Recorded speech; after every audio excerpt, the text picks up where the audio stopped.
pangarap, san man umabot tayo. Bati ko rin ang mga tagapagpakinig ng programang Buhay OFW ngayon sa DWDD 1134 Armed Forces Radio. Mabuhay kayo mga OFW, mga bayani ng Pilipinas. Okay, magandang buhay Luzon, Visayas, Mindanao. Narito naman po tayo sa programang Buhay OFW ngayon, Bantay at Kasangga. At syempre po tayo po'y napapakinggan sa 4 na sulok ng mundo. At batiin muna po natin ang ating mga kababayang, mga ka-overseas Filipino workers, ang BK, ang Bantay at Kasangga chapter. Di ko na po kayo iisa-isahin, alam ko nandyan lang po kayo. At syempre po ang ating mga sundalo, saludo po kami sa inyo. Tayo po'y napapakinggan sa Boses ng Kawal Pilipino sa DWDD 1134 kHz ng inyo pong AM radio. And of course, ngayon po ay napakaganda na ating balita at tayo rin po ay live sa ating social media account, ang Buhay OFW ngayon. Live po tayo at tayo po napapanood, i-share nyo lang po kayo. Dahil maganda po yung ating mga balita, ang ating po mga OFWs. At inantabayanan po natin ang ating founder ng Bantay at Kasangga dahil sabi nga po niya, i-share niya po sa lahat ng chapter ito. Okay, habol ka na lang founder ha. Okay, ngayon po ay nakikita niyo po ang ating DOST NCR. Alam nyo, pag narinig ito ng mga OFWs, gumagano yung tenga nila. Kasi alam nila, ang laging dalang balita nito ay para sa mga OFW. At syempre, kilalang-kilala na po ng ating mga OFW ang DOST NCR. Thank you po kay Miss Bianca, kay Miss Pinky, Miss Abigail, and of course, ang ating ngayong guest na kasama ngayon. May magandang balita. Pakilala na po natin si Miss Blaze Mansueto. Siya po ay taga DOST NCR at ang ating pong topic ngayon ay tungkol dito sa DOST NCR Regional Science, Technology and Innovation Week. Yan po ang pinagdiriwang ngayon ng buong DOST kung saan pong part ng Pilipinas. Yan po ay kino-coverage natin. Kamakailan lang ay nanggaling po tayo sa Isabela, sa Benguet, kung saan talagang ang sarap po na maging isang journalist ng DOST kasi kung saan kami nakakapasya. Okay, si Ma'am Blaze po ay isang Senior Science Research Specialist na ngayon po ay naka-assign nga po siya sa DOST NCR sa Pasay, Makati, Manila at sa Quezon City. Ito po yung tinatawag na Pamamason Clustered Area ng Science and Technology Office. Siya po ang focal person ngayon ng Program Committee ngayong taong ito para po sa RSTW-NCR. Pakilala na po natin si Ma'am Blaze Mansueto. Hello ma'am, bati muna po kayo sa ating mga followers and viewers. Hello po, good afternoon. Naririnig naman po ako Yes ng po, maayos. loud and clear ang boses na Yes maganda. po, ayan. So, good afternoon po sa lahat ng ating listeners ng Buhay OFW at sa lahat ng nakatutok sa AFP Radio. Ayun no, Good ano si afternoon. founder. Papasukin mo si founder. Ayan, tayo natin. Okay, habang inaantay natin ang ating masipag na founder, Albert. Ayan na siya. Ayan, nakikita mo na ba siya? Ay, founder Albert. Albert.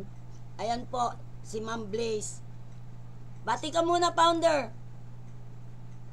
Ano ba tayo? Oo, live tayo ngayon. I-share mo na to sa mga group mo, group ng Bantay at Kasangga. Pati sa BK Telemedia natin sa Saudi. Yes, Okay, magandang hapon po sa ating lahat, lalo na po sa ating magandang bisita na mula sa DOST at sa ating subaybay sa buong kapuluan. Ayan. Okay.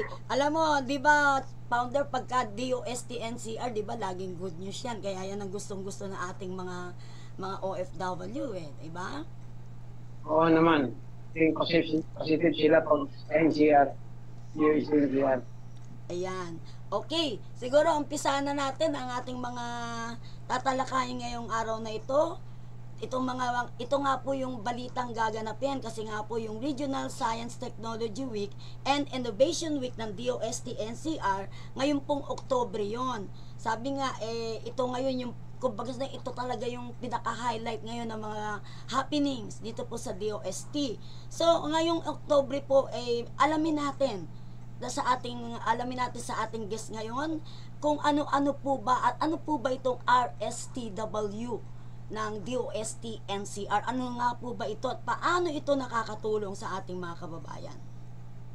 Yan po. So, magandang hapon po ulit sa ating lahat.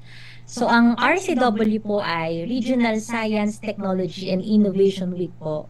Ito po ay yearly ginaganap po sa ating region. So, this year po ay sa City of Stars, which is sa Quezon City. Marami po kaming inihandang activities para sa nalalapit na RSTW. Ito po ay sa darating na October 29, Tuesday, October 30, Wednesday, and 31 po. Ayan, Thursday. Meron po kaming mga technology exhibit. Meron din po kaming fora, bazaar, contest. At ito po ay open para sa ating general public. Ang DOST po, of course, yung aming battle cry namin, of course, makapag-provide po ng solutions at makapag-open ng opportunities sa ating mga kababayan, lalo tigit po sa mga OFWs na gusto pong bumisita sa aming event. Actually, on the 29 po ay ang aming pre-event kung saan meron po kaming tinatawag na mga fireside chat sessions. So, doon natin pag-uusapan yung mga topics about the startup, sustainable citizen communities, and mga Industry 4.0. So, parang medyo technology advance po, no, on the 29. Opening po natin is October 30, and then last day po would be yung celebration ng anniversary ng DOST NCR. Ayun. Okay, Chairman. Baka may gusto kang itanong bago uli magpaliwanag sa atin si Ma'am. Nawala ang yung mic. Chairman, Mike. Sayang Katire sa Yan. Okay. mura sa DOST, napakagandang balita po yan para mabigyan na ng pansin yung mga OFW ulit. Yes. Okay. Okay, bukod dyan ma'am sa mga forums at exhibit na yung mga binanggit, meron po ba mga mas highlight pa itong RSTW NCR? Ano po ba yung mga pinaka-highlight nyo? Okay po. So, again, yung na-mention ko po is yung October 29, yan po yung tinutok po namin siya on the fireside chat sessions. So, ini-invite po namin dito yung mga college and university students, teachers at ang ating mga nasa LGU para sa talk on technologies na maaaring mag-transform sa ating cities and communities. Kung hindi niyo po na itatanong na isa sa mga priority program po ng aming secretary ay yung Smart and Sustainable Cities and Communities. So, sa hapon naman po, para naman po ito sa mga negosyante po natin, members po ng academe and government, baka may mga OFW po tayo na into information technology, na umuwi na at talagang nag-decide to start a new business. Meron po kami yung startup ecosystem. So, pag-usapan po doon yung mga topics about AI, yung artificial intelligence, robotics, Internet of Things, at kung paano po ito nakakatulong sa iba't ibang industriya. So, opening naman po namin on October 30, dito po yung mga launching po ng mga partnerships po namin with other agencies or other organizations. And then, opening din po yung aming mga exhibit po para po sa ating mga general public. Andyan po yung mga DOST technologies, makikita nyo po dyan. Yung mga major programs po ng DOST, kagaya ng Small Enterprise Technology Upgrading Program, yung pong ating iForward para sa mga OFWs, yun pong ating para sa mga communities, at iba pang mga services po ng DOST. So, yung mga OFWs natin, kung may kasama silang anak, welcome po sila. Kasi, meron din po kaming exhibit na para naman po sa mga kabataan. So, mga interactive exhibits po namin. And then, may mga contest po para sa youth. And then, on the third day, yung last day po namin, yung celebration po ng anniversary ng DOST NCR. Ayun. Okay, lilinawin natin, Chairman, yung tungkol dito sa ating mga OFW, no? Dahil nakikinig sila. Ito yung ating audience ngayon, eh. Talagang sabi natin, sila po yung interesadong malaman. Kasi po nabanggit nyo, ma'am, na nagkaroon ng kasunduan o pirmahan. So, itong naging kasunduan na ito between TESDA, no? Regional Training Center, NCR. Pwede po bang banggitin nyo kung ano-ano po ang nakalagay sa provision ng Memorandum of Understanding at paano po ito makakatulong sa ating mga OFW? Yes, ma'am. Okay po. We are very grateful po sa DOST NCR kasi we have the opportunity to partner with TESDA Regional Training Center of the National Capital Region. So nakapaloob po yung kasunduan namin with TESDA RTC NCR na mapag-usapan pa po ano po yung mga possible short courses or technical training na maaring maibigay sa ating mga beneficiaries po ng iForward PH. So yung iForward PH po, ito po yung aming main, isa sa mga flagship program po namin para sa mga OFWs o yung Innovations for Filipinos Working Distantly from the Philippines. So, si TESDA po would be parang they are willing to extend their services sa ating mga OFWs. At through this partnership po, mas formalized po at mas targeted kung ano yung parang skills training na pwedeng mai-provide natin sa OFWs natin. Ayun. So, ang ibig sabihin po pala magiging bahagi po ito ng inyong innovation para po sa ating mga Pilipinos working distantly from the Philippines program. Yun nga po. At sabi nyo nga po, bukas po ito para din sa mga beneficiaries ng programa. Paano naman po yung mga interesadong OFW na hindi pa po sila bahagi ng iForward nyo na program? Of course, sa amin naman sa DOST, we want them to be, kumbaga, kasama namin sa iForward page. But if hindi pa po tayo, kumbaga, ready to join the program, kami naman po, we can link naman po yung mga clients namin to TESDA. Kasi marami naman po silang services na pinoprovide po sa ating mga kapatid po or mga kapamilya nating OFW. So, yun po. Chairman, baka meron kang tanong. Yes, may katanungan ako kay ma'am. Ma'am, nakasama ko ba yung mga, halimbawa sa signing, sa mga ba yun, ng DILG, nakasama ko ba doon ng yung, mayroon ba representative ako i-produce dito, yung sabi na memorandum of understanding? Okay po. So, ang isa pa po sa partner po namin during the MOU signing is yung The Filipinos World. So, gusto rin po kasi namin na mas marami pa po ang parang ang Filipinos World po is a media outlet po na nag-host din po sila ng mga live programs for the parang mga programa po para sa ating OFWs. And through that kasi we want po na mas marami pang OFW po yung makaalam ng ating programa ng DOST NCR for them. And also we think po yung ating mga media partners mag-invite din po kayo surely po dyan sa ating opening program. Ayun. Thank you. Okay, tanong pa natin si Mama tungkol po dun sa accreditation program ng TESDA. Ano po ang saklaw nitong kasunduan na to? Okay po.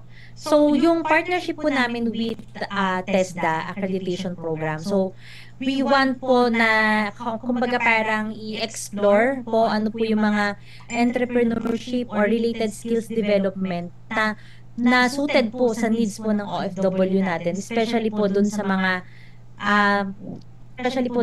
beneficiary po ng ating iForward PH. So, hindi naman talaga nakataga lang sa isang programa o isang skills training ng TESDA. Sa kumbaga mas kung ano ba yung need ng ating OFW na kayang punan ng TESDA, yun po ang magiging laman ng partnership namin with them. Ayan, Chairman, mukhang malaki matutulong nito sa grupong hinahawakan mo ngayon. Siyempre mas no? Oo, go ahead, sige. Malaking bagay po ito na sa ating grupo na kung saan ay kailangan din nila para matutuloy po sila.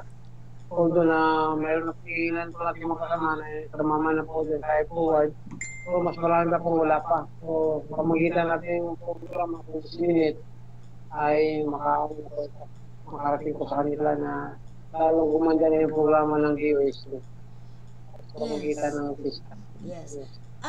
Tanong din natin si ma'am. Ma'am, kasi 'di ba yung test na nagpapa-training sila, no? Ito ay para lamang po sa mga OFW na narito na sa Pilipinas. O meron din po silang online. On that, we have to verify pa po with TESDA and CR, but I think ang initial po na partnership namin with them are more of on-site training. But yung po, kumbaga sa yung scope po ng aming partnership with them is on the initial part. But if we identify po na mas may demand for online, so why not po, no? Pwede po natin din siyang include. Yes, ayun, okay yun, Chairman. So, sa tingin mo, ma'am, kailan po ito magsisimula? Actually, ma'am, pag napirmahan na po natin yung memorandum of understanding po, no, on opening, and tuloy-tuloy na po siya. And sana po hindi lang po ito on the first year ng implementation ng iForward page, but maging partner po namin si TESDA and CR hanggang dulo. And also, we also seek other partnership po na pwedeng mag-complement sa programa po namin na iForward PH para mas marami pa pong OFWs yung matulungan po natin at mas specific at mas intentional yung assistance na ipoprovide sa kanila. Ayun. O Chairman, baka may karagdagan ka pang katanungan. Very loud and clear na po sa akin kasi. So, hindi na natin po disseminate ulit ito ang magandang programa nila. Oo nga eh. At tayo ay live, ano, na napapanood ngayon. So, ma'am, baka meron po kaming hindi pa naitanong sa inyo. Go ahead po. Sige po.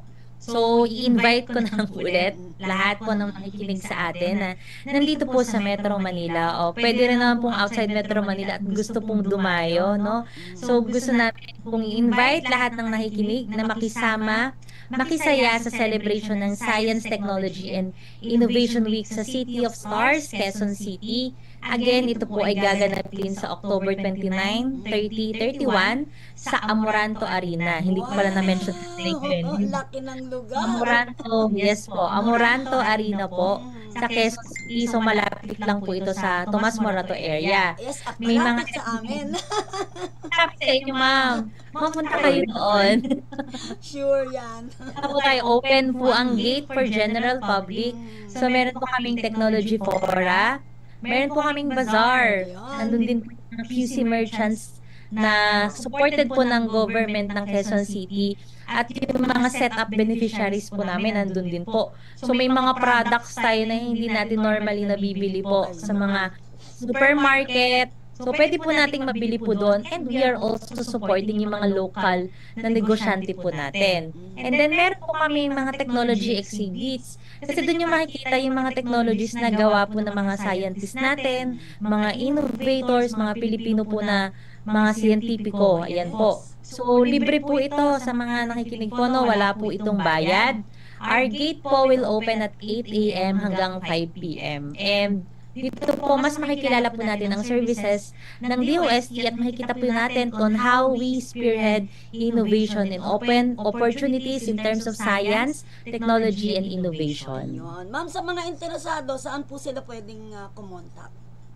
Okay po. So, kung may mga katanungan pa po kayo na hindi ko po na-explain, maaari po kayo mag-reach out sa aming Facebook. So, DOST National Capital Region. Yan, meron po kami dyang mga Facebook pages po. So, directly lang po kayo dyan na pwede po kaming i-message or pwede rin kayo mag-comment sa aming mga activities na posted po sa aming Facebook. Yes. Okay, ma'am, bago namin kayo bitiwan, ma'am, hingan po namin kayo ng mensahe para po sa ating mga modernong bayani, ating po mga OFW sa apat na sulok ng mundo. Yes, ma'am. Yan po. So, sa lahat po ng ating OFWs, may mga kaibigan po ako dyan sa sa Dubai at nakikita po ako sa Korea na mga OFW talagang kumbaga nire-recognize po natin na silang makabagong bayani po ng ating lipunan. Ang DOST NCR through our program na iForward PH ay Programa po itong dinisenyo para po sa mga OFW na gusto pong umuwi sa Pilipinas, pumili po ng, kumbaga, mag-pursue po ng science and technology-based na business. Andito lang po ang DOST NCR. At sa mga OFWs naman po na nakauwi na at gusto po ng tulong na ma-improve ang kanilang proseso sa kanilang mga negosyo, andito pa rin po ang DOST NCR at pwede nyo po kaming ma-reach out kung gusto nyo po ng tulong. Ayan. At huwag nating kalimutan, ma'am, na tayo po ay nasa DWWD Armed Forces Radio. Ang ating pong mga sundalo, ma'am, ang inyong pong mensahe. Ayan. So po sa ating mga sundalo sa AFP Radio, nagulat ako, ma'am, na nilike ko yung page, maraming naka-like na page, maraming naka-like sa page ng AFP Radio ng mga kaibigan ko po na nakikinig, I think, sa AFP Radio. Sa ating mga sundalo, ayan, sa ating magigiting na sundalo po, magandang hapon sa inyo lahat. And welcome po kayong pumunta sa ating RSDW. Ayan. Okay, ayan. Chairman, ayan, magpaalam na tayo kay ma'am. Napakagandang bagay po itong inyong programa. At sigurado yung aking chapter dyan sa Quezon City, makarating po sila. Sigurado po siya malilit. Ang dating niya dahil kagalian lang po siya malapit sa binyo. Okay, ma'am, maraming salamat po at anytime po welcome ang DOST NCR na maging guest po namin kasi pag kayo ang guest talaga yung mga OFW natin all ears sila talaga sa inyo. Saludo po kami sa inyo at continue lang po ang pagsuporta sa ating mga modernong bayani, ang ating mga overseas Filipino workers. Maraming salamat, ma'am. Palakpakan po natin si Ma'am Blaze. Thank you po, Ma'am Terry and Sir Albert. Thank you, ma'am. Yes, ma'am. At syempre, ayan, sige po, ma'am. Thank you po. Okay, Chairman, anong yung masasabi do sa mga sinabi ni ma'am, mga balita niya, magandang balita niya para sa ating mga OFW? Kapiri, dahil ay malaking bagay po yung ginawa ng DOST, parang hindi tayo pinipigilan ng DOST hanggang hindi natin makuha ng OFW ang kanilang hinangad. Oo. Tuloy-tuloy, ano? Hindi na sa pagtulong sa ating mga kababayan.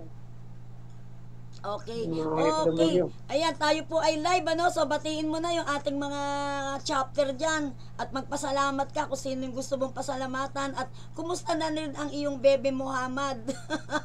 Ang kanyang baby, masaba pa at ata pakiramdam. Okay na ba Hirap siya? lagi isa sa buhay. Sa'yo lahat na, kaya stay lang muna. Ayan po ang tatay na, nanay pa. Mahirap Wala pa kayo pong siya. salamat sa tumutulong din sa akin. Walang sawang pagtulong. Kung Ayan. saan ay dahil sa kanila ay medyo nabubuhay pa tayo ng matagal.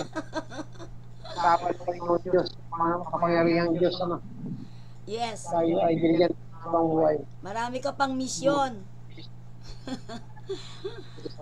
Oo, tuloy-tuloy lang ang panalangin. At syempre, magpasalamat tayo sa ating mga bantay at kasangga. Syempre, ang Qatar chapter, number 1 din po yan. Ang Kingdom of Saudi Arabia, yan po yung mga masisipag natin na mga leaders ng bantay at kasangga. At napakarami pong chapter. Kasi pag isa-isay natin, magkukulang po yung ating oras. Pero, congratulations po sa mga napaka-active. Yung talagang napakaraming activities. Ano? Yan po. Congratulations din po Kateri sa Saudi chapter natin. Marami po sila mga ibis na accomplishment na gawa habang sila ay pinapagawa yung kalitong sa kanila. Yes, siyempre ang Bayanihan TV, si Kalito, kanina kausap ko po siya tumawag. Marami po siyang mga magagandang plano at proyekto na gustong i-discuss para po sa ating mga kababayan, kasi sabi nga niya kailangan makagawan tayo ng paraan para makatulong po sa ating mga OFWs na talagang medyo nahihirapan, lalo na po yung mga umuwi na wala pang mga sariling negosyo, di ba? Yes, ano pa, Chairman, ang iyong news? Baka may mga balita kanya, matagal kang absent, dapat parami kang baon. Opo, okay. Una po ay nawala po ko ng ilang sa ere dahil nga sa aking karamdaman at tawa ng Diyos medyo okay na ngayon. medyo naka-recover na. At ang problema na naman, kung sunda naman yung sa aking baby. Ayan. Talaga naman, kaya mo talaga, dahil baby pa siya. 6 years old pa lang. Ayan. Marami po tayong babalita kasi pinaghandaan po natin yan. Kailangan kukulangan tayo sa oras. Mag-update lang tayo. Sige, meron pa tayong oras. Sesenyas ang ating technical pagka ano na tayo. Sige, go ahead. Ano mga balita mo?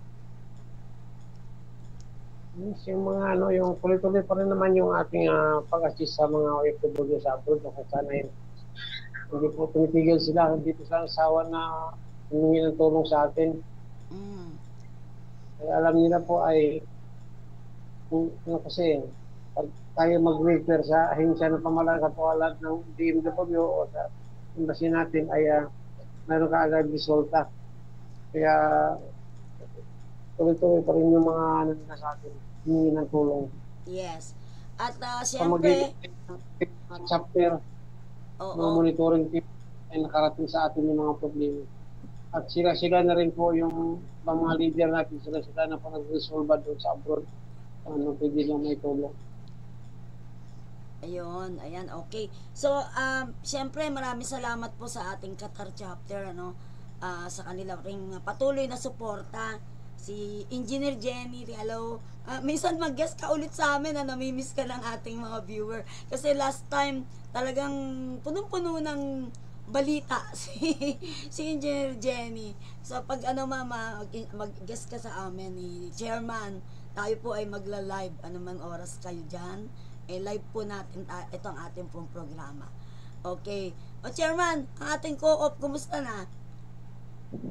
Yes, ang ating co-op ngayon ay may bago. Ang pangalan sa ating kooperatiba ngayon. Ang problema nito katire, yung nag-schedule tayo ng Zoom meeting sa ating CDA, Cooperative Development Authority, ay hindi tayo nakapasok. Ikaw nakapasok ka, pula ko, hindi ako nakapasok. Ako pala, Chairman, hindi ko na pala kailangan mag-seminar. Sabi naman, nabigyan ng certificate. Oo, kasi meron na, isang beses lang daw yan, Chairman. Yun nga, pero pwede tayo mag-reschedule, pa-request tayo ulit. Sige. Okay. Kailangan natin makakuha ng certificate. Okay, tayo ilang minuto na lang. Kay Engineer Kenneth, yung Vice Chairman natin sa Middle East Operation, na kung saan ay siya po ayan, yung sige, sana. sa